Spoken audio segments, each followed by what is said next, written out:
he just couldn't fathom that they were actually in any real danger. He really thought they were going to be just fine. But of course, as history would show us, Michael was wrong. 30-year-old Michael Wright was an account executive for a telecommunications company that operated out of New York's famous World Trade Center. Michael's building was one of the two identical 110-story tall skyscrapers that were collectively called the Twin Towers. Michael hopped into a crowded elevator and pressed the number 81. Once the elevator reached floor 81, the doors opened up and Michael squeezed his way out of the car and he starts walking down this hallway, and then he stops in front of the door to his company, which was called Networks Plus. He threw on his headset, he powered up his computer, he checked his email, he started calling around to different clients, and then around 8:40 a.m., Michael realized he had to go to the bathroom. And so he walks maybe 10 or 15 feet down this main hallway before he reaches a door to the men's room. At 8:46 a.m., Michael began walking over to the urinals on the wall. Suddenly, the building jolted hard to one side. The Twin Towers were built to withstand very heavy winds. They would flex several inches in any direction at any time. But this was not several inches. This was several feet. Michael, after standing back up, began thinking to himself, did I hear a sound? Was there an explosion? But there was just no time to sit there and dwell on how this happened because the alarms in the building started going off. And so Michael and the other guys that were in there, they just left the bathroom to go out to the hallway to see what was going on. And when Michael got out there, he looked left all the way down to the elevators, and all the way down there, he could see there was clearly fire spitting out of the elevator lobby area. Michael notices there is a cloud of white smoke that is filling the entire hallway. It's towards the top, so they can kind of duck down to avoid the smoke. And so Michael's hunched down and he looks left down the hallway towards where he knows this fire is, and he sees the fire has gotten much larger and the flames have jumped into the hallway. And everyone's kind of avoiding this fire. They're running up to where Michael and the others have congregated. Michael, who's crouched down, he's still kind of just looking generally towards the fire, almost stunned, when he notices something about the ground. There was this huge crack in the ground that ran from where he was all the way down the hall, all the way to the fire. And then Michael turned around and saw that crack actually continued all the way in the other direction. Everyone's beginning to speculate about what caused this fire, what caused the building to shift like that. And a lot of people tended to believe it was a gas main explosion, which is what Michael thought. But little did anybody know what had happened to their building was far worse than anything they could have imagined. But as Michael stood up from this crack, he noticed that most of the people, while they were staying calm, were not really running to evacuate. They were just kind of standing around, and the different business managers from different departments were just kind of telling their staff members to stay calm and hold on, let's get our thoughts together. And Michael, he's looking around thinking, you know what, let's just get off this floor. And so Michael just started yelling to the group, hey, we gotta go now, we need to leave, there's stairs over there, follow me. And the crowd was very quick to respond. They kind of followed him,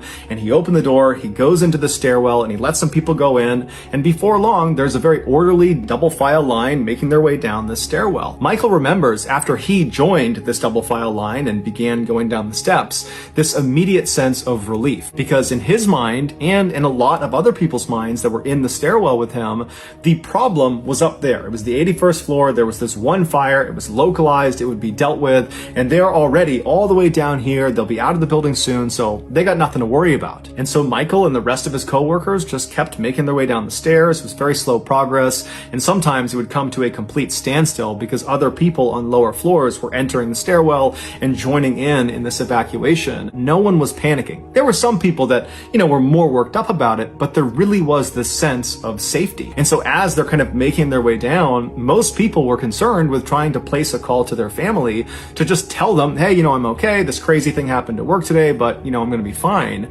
Michael had left his cell phone on his desk. He got a coworker to give him his phone, and Michael tried dozens of times to reach his wife, Jenny, but when he called her, she didn't pick up. Michael would later reflect on this moment, and he would say he was so naive that even though he had seen the fire and seen the physical damage, that crack on the ground and the marble falling off the wall, he just couldn't fathom that they were actually in any real danger inside of the stairwell. He really thought they were going to be just fine. But of course, as history would show us, Michael was wrong. About 200 feet to the south of the tower they were in, another passenger airplane, United Airlines Flight 175, crashed into the south side of the South Tower. All 65 passengers on board, which included the 5 hijackers, were killed instantly. Despite being so physically close to this second plane crash, Michael didn't hear it, and apparently no one else in the stairwell did either, and so Michael and the others just continued walking down the stairwell thinking everything was fine. Around 9:30 a.m., so that's about 40 minutes into their evacuation, Michael and the rest of his coworkers reached floor 40, and this was the first time they saw firefighters, New York firefighters, running up the stairs to go fight this fire. And so naturally, Michael and the others asked the firemen if they knew what had caused this fire, what was going on, but the firefighters just said, look, we don't know exactly what caused this, but go down, it's safe down there. Michael would remember about seeing these firefighters that they all had a similar look on their face. They had this kind of stoic, just kind of neutral look on their face, very calm, very mission-oriented as they charged up the stairs in all this heavy gear.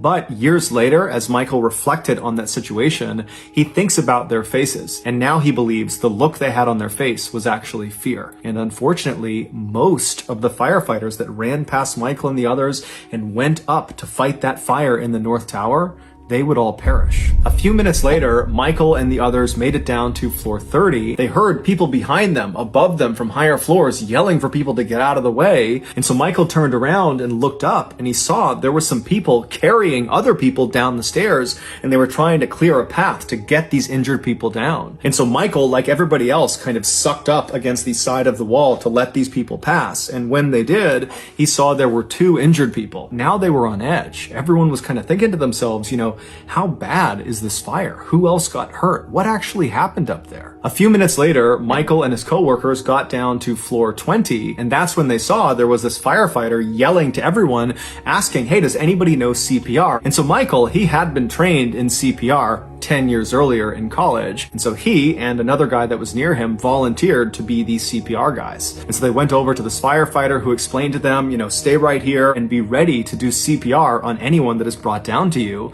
And if anybody else needs help, I need you to try to help them too. So just basically be here as a resource. And so Michael and the other volunteers say no problem, and they stay right there. And the firefighter grabs all of his heavy equipment and he charges up the stairs. Over the next 10 minutes, Michael and this other guy did not need to perform CPR. However, they did assist one very heavy man that was having a very hard time breathing. They helped walk him down all the way to the bottom. And then Michael and the other volunteer, they turned around and ran back up. And so when they got back up to the 20th floor, they were there for a couple more minutes. And then by about 9:50 a.m., there were no more people coming down the stairs. It was just Michael and this other volunteer.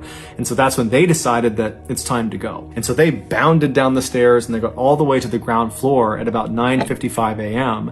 And Michael, he opened the door that led out to the ground floor, and what he saw was the worst thing he had ever seen in his life. And so instead, he and this other guy, they say, okay, let's not go outside, because if we go outside, something could land on us. We don't know what's going on out there. Let's go down one more level, because there was another set of stairs right ahead of them in the lobby that went down to the shopping mall, and the shopping mall extended outside away from the tower, and there was street access, maybe a half a block away. And so Michael and this other guy he was with, they run over to the stairs, they go down into the shopping mall, and down there it's dark and the sprinklers are going off, and they just start running through this mall trying to get to the stairs that'll bring them back up to the street level. And so the two of them just kept on going until they see up ahead there's an emergency worker with a glow stick kind of waving people to go towards the stairs, get up onto the street, get out of here, evacuate as quickly as possible. They run right past the emergency worker. They're not even asking any questions at this point. They just want to get away from whatever it is that's going on.